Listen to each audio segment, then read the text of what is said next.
We're going to be doing the Noland N1. Now, this is from a design group, I guess, called Noir, not to be confused with GMK Noir, a little different there.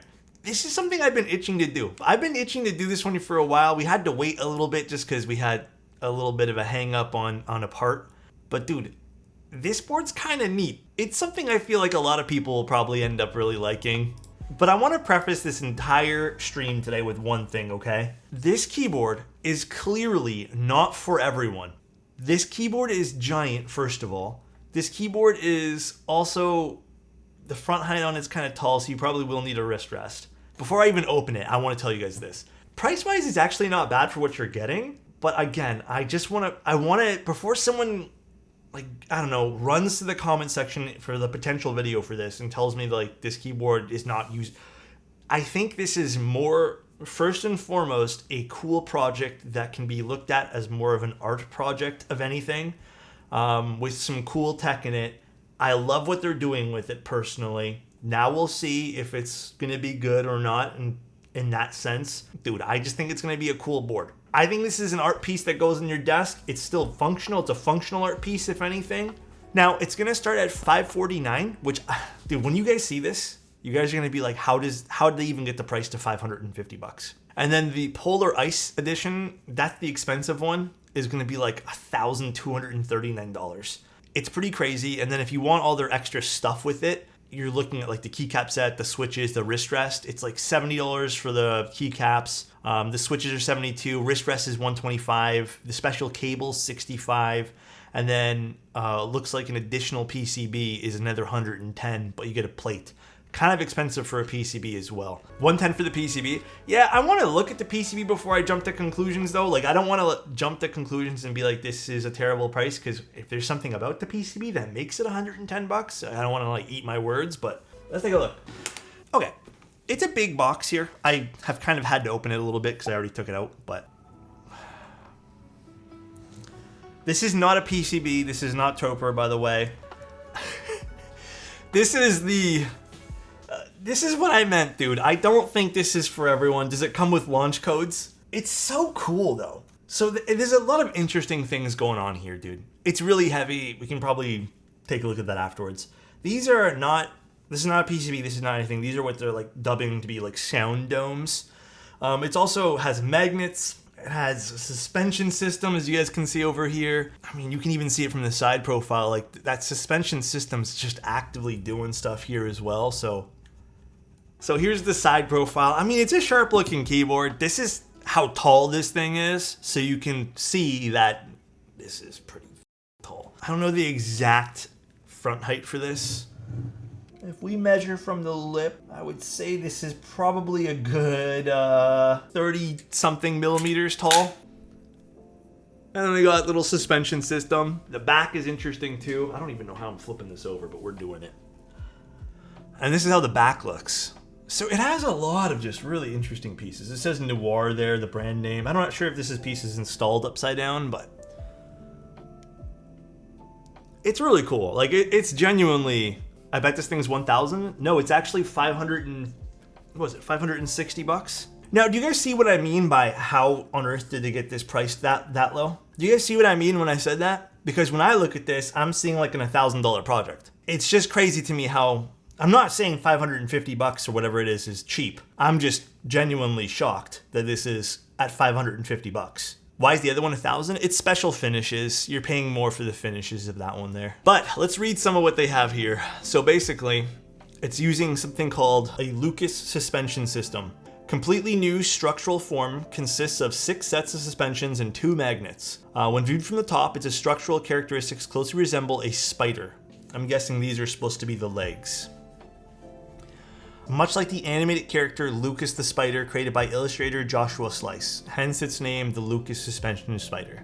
I don't know who that is. The structure responsible for providing soft balance is separated from the inner structure and placed on the outer side. Magnetic suspension is used as the primary method of elastic feedback, utilizing a total of 6 elastic arms, 3 on each side, set at different angles, stabilizing the magnetic field effective range. They are saying, there's a lot here to read. If you guys want to read it, I'd suggest just reading it on ClickClack's website. They are saying one thing, I read this earlier, that I was a little bit going, okay, maybe this is just a way to cover up if it sounds bad. Because I haven't watched any other content on this, by the way.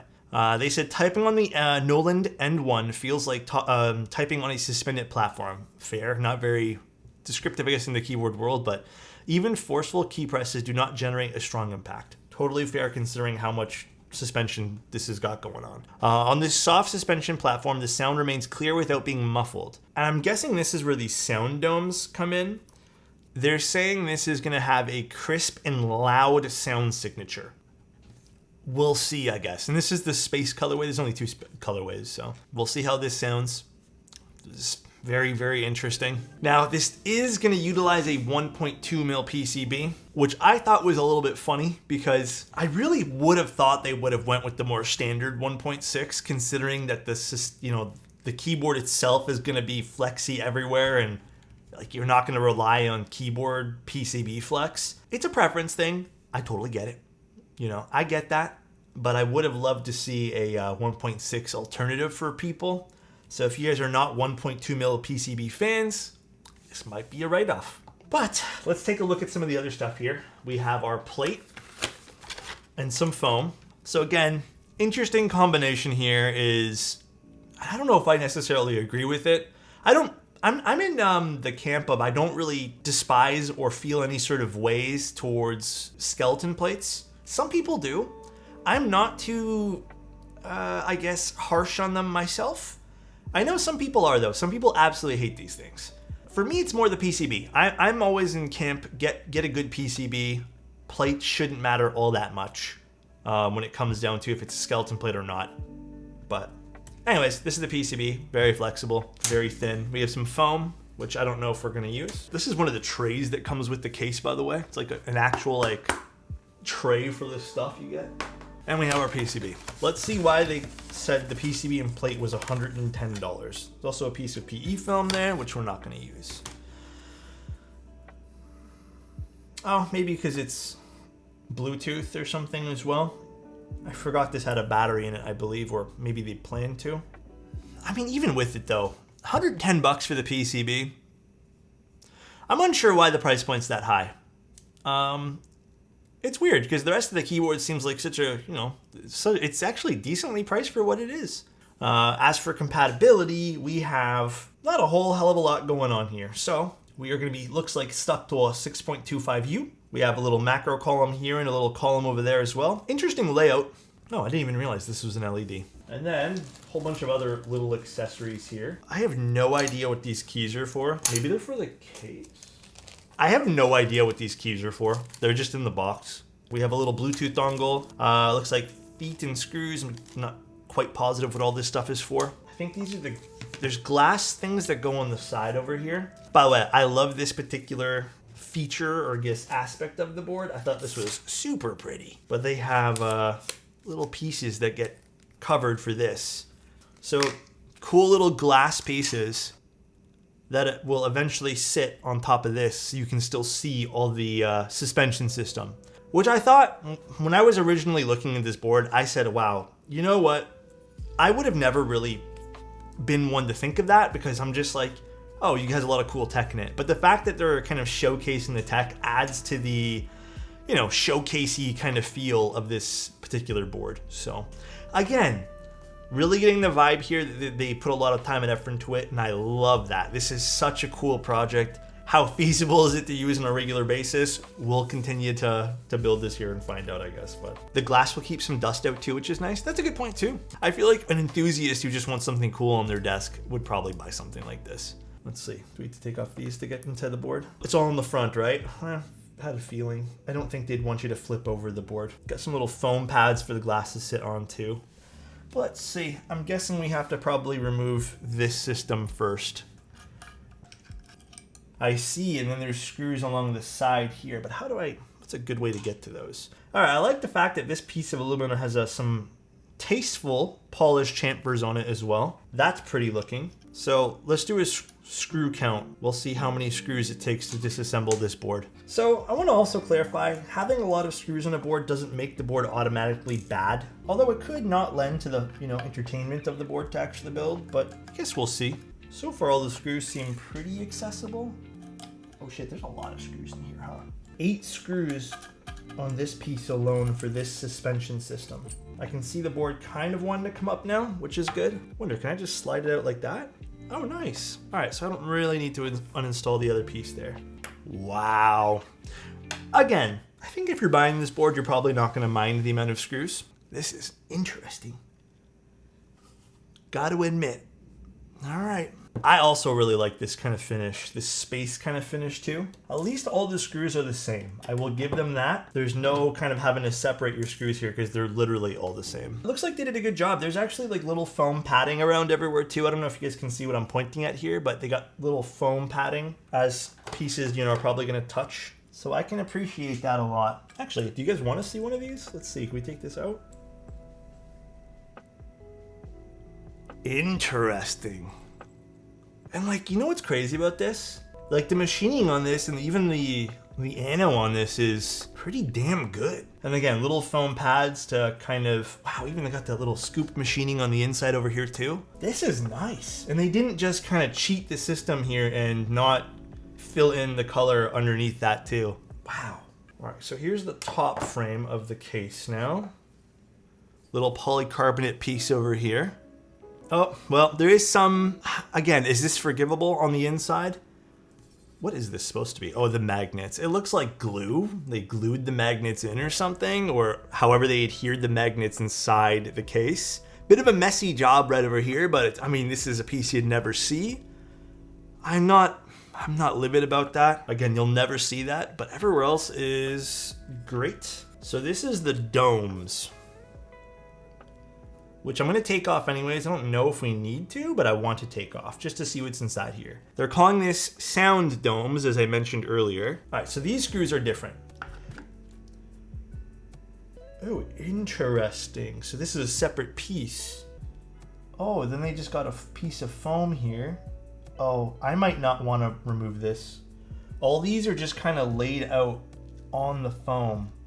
I don't think I remove this, because these are not actually adhered to the foam. You can take them off entirely. Here, I'll demonstrate by taking one off, as you guys can see. So, might not be the absolute best in the world to take this out. So maybe you're kind of fixed with whatever's underneath there. I have no idea. It would have been cool to see what was underneath, but I also don't want to risk it, you know? So we'll kind of chalk this up to, this is probably not completely friendly to take apart. All right, well, I guess time to do the PCB. So I'm just gonna put this down here for now, and let's start installing stabs and whatnot now that we've taken this apart. Oh, by the way, we're gonna be using some screw-in stabs, the Type Plus ones, the hookies, if you wanna call it that. And then I guess for layout, there's only one option, but 1, 2, 3, 4 stabs. I've been using these particular stabs and I've been giving them some feedback since like day 1 of these. These stabs are really good. The only flaw that's in it, like I think on my ranking list, I'm gonna probably put these on like number 4 or 5. These would be a little higher, but they're a bit of a pain in the ass to install. Not, okay, well, maybe I'm over dramatizing that, but there's a right and left stabilizer and you need to know which ones are which to assemble these things properly. So it can be a little bit of a hassle to get these things together. I'm just gonna do one by one here. Now, if you buy these and you just kind of take one by one out of the box, it's probably a little easier. Now, these only need 205, by the way. All right, let's put the plate in. We are using Boba U4Ts. We're doing a tactile switch today. I really wanted to do tactiles. We'll do no foam, and I mean, worst case scenario, we just swap a few switches out. See how it sounds. I'm a little concerned with how thin this particular PCB is, or the plate is, because it feels like I'm gonna break it as I put in some switches here, but. Are they wanting us to screw this in, or do we? I'm guessing we have to screw that in.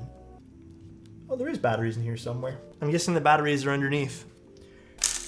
Oh yeah, there's also this antenna thing too. The antenna goes on this. Actually, by the way, this is actually a really cool thing I've seen done on one other keyboard. This is an antenna, basically for the wireless portion. I don't know if I'm gonna put it in my keyboard today, but it screws onto this little bit over here. And then you would basically put the antenna on the top like this. You just kind of bring it like this. It's a really cool, neat idea for keyboards that don't necessarily have any windows on the back of it or any sort of, non-frequency blocking parts on the back. It's actually pretty neat. Although I don't know if I want to install it or not. Should I? I'll install it, screw it. And there we go, we got the antenna installed. Again, I've seen this done on one other board. I'm assuming, making the assumption, because there's no instruction manual for this, that we're putting some sort of fixing screws over here so the plate doesn't do this. All right, these are screwed in now. So interested to see how this is gonna sound. And let's start reassembling the board. Next, we have to put this in here. Oh, this is looking pretty cool already. I'm pretty impressed with this.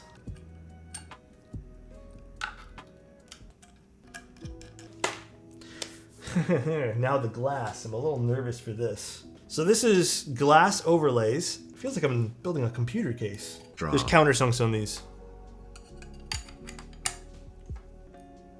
But here to show you guys. Little glass windows on this side. Super neat. I wasn't sold in the beginning. I mean, there's a lot of cool aspects about this keyboard. Definitely a lot of cool things.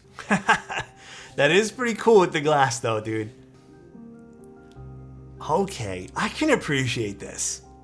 Wow.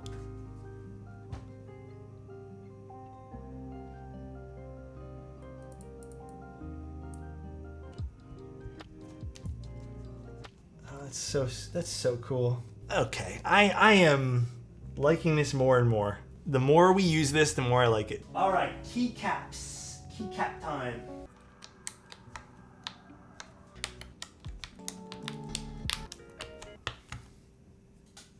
Ooh, that looks pretty sweet. So we got a shit ton of features in this thing. We got Bluetooth, we have a suspension system, it's a hot swap PCB, albeit a very limited hot swap PCB. Would love to see that changed. We only have one plate that I know of for this entire project.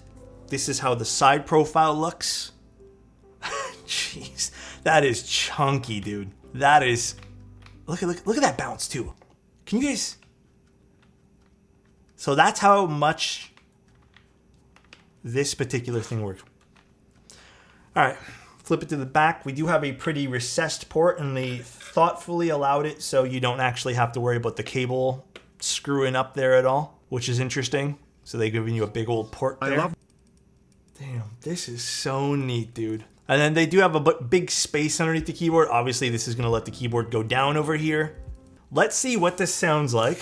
We are using Boba U4Ts. We're using no foam. I'm just so infatuated with this board. It's an FR4 plate, and I guess the one thing you can do is probably take out those sound domes, but I'm leaving them in today. Hold on a second. If this sounds good, I'm gonna be...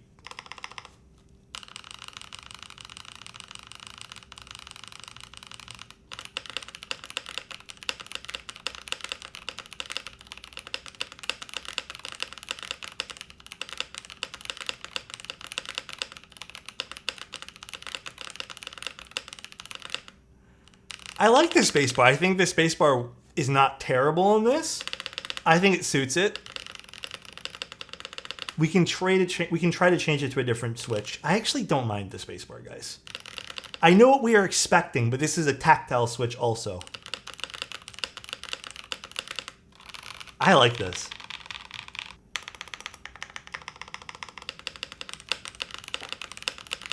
Okay. You guys seem to hate the spacebar. That's fine. I actually don't mind it. Let's swap out to something else. Let's put a curry switch inside. I'm thinking something deeper would probably work better for this. So let's see what we can do. It's hot swap, so it's not the biggest deal in the world. You know, let's try a milky yellow to start. See what that sounds like. Despite this being hot swap, this is a little awkward to put in. All right, so that seems to be a bit of a flaw with this. If you decide to go the no foam route, putting in a new switch if you want to swap it out, definitely proving pretty difficult. And that has to do primarily, not so much with the FR4 plate, but making it a skeleton plate, so to speak. That worked. All right, even with this switch, which I know these switches normally sound pretty good for spacebars, it's a little glassy sounding. It's a little dull. I don't hate it though. For what this is, this could be worse.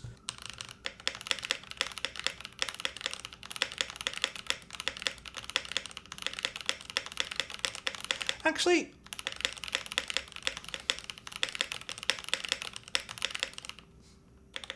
you liked it better now, guys? It's weird. I liked it before, and I don't like this one. Funny how our preferences are all different like that, huh? Let's try a long pull switch in this as well. Obscura. Oh, the Obscura is not too bad.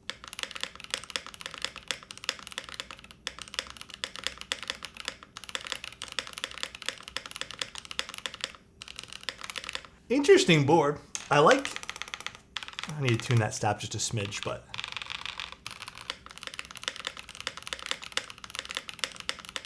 No desk pad. I don't know if this will make much of a difference going from no desk pad. Because it's suspended, right? There's no difference at all to me. It does kind of sound like a PBT spacebar, but let me try a PBT spacebar. I think that would be interesting to give a go. I don't like this personally. You know, for what it's worth, guys, I am very impressed by the sound profile that they got it to sound like this. I think if they went with a more traditional internal, it probably could have sounded like some of the other boards we're very much used to. But I appreciate the difference of stuff here. I think it makes sense with what they were trying to do because they kind of have to have this fixed thing in the center over here. What about the typing feel? It's soft. I mean, you guys can probably see even just with normal keystrokes, it's not overly, like it's more of a bounce rather than a plate like individual key softness type thing. Maybe the word flex is what I'm looking for. There's not a lot of flex. It's definitely a very comfortable bounce that's non-fatiguing because you can see that it's absorbing the impact almost right away from like any key press. Yeah, I wouldn't say this is exactly my cup of tea sound profile wise. Ultimately, I don't know what to compare this to. I don't think you can compare this to literally anything that I know of in the hobby right now. So it's a good way to measure this though. 8 pounds, 13 ounces, almost 9. That's a chonker. It is indeed. Cool. Listen, at the end of the day, I don't think this is going to be the everyday purchase for this, you know? This is 100%. No one's buying this because it's going to be, you know, the best sounding keyboard. Or maybe people are. I could be wrong. But I think the majority of us, I would like to speak on everyone's behalf here, but, you know, you guys can tell me to shut up. I think the majority of us would probably buy this because it's an awesome looking keyboard. It probably is going to be a very fun overall build. This is a hard recommend for the everyday typist, but an easy recommend for anyone who wants something to build on the desk and have a fun time with a keyboard, I guess. I think it's a beautiful board and I can definitely appreciate the craftsmanship, but I don't think I'm the audience to purchase it. And I think finding that audience, this board finding it, I hope it finds it. I want to see this project do well because it is so unique. This is so cool. Thank you guys all so much for subs tonight and bits. I want to reiterate that you guys make this hobby so much fun. Community is such an important aspect, and I mean, hell, I wouldn't be in this position I am now if it wasn't for all of you guys here too. So I really appreciate all of you guys. See you guys, love you, and I hope you have a great rest of your nights. Remember to hydrate while you guys are playing Elden Ring, please. Probably not even here, already playing, but see you guys, bye.